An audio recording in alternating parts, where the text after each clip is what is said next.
তোদের ভিড় একটু খিদে পেলে তোর নাম্বারটায় ফোন তো আর ঢোকে না। তুই তো জানিস কি তুই ছাড়াই আমার মুখে অমৃতটাও একা রোচে না।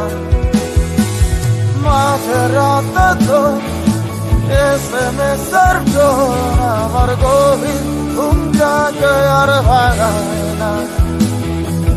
ব্যস্ত না করে আমার বুকের গভীরে তোর মাথা রাখা মনটাকে রাগায় না।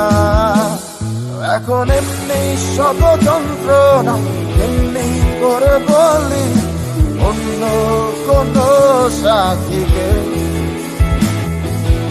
আর যে ভালো ছিল তুই নিজ হাতে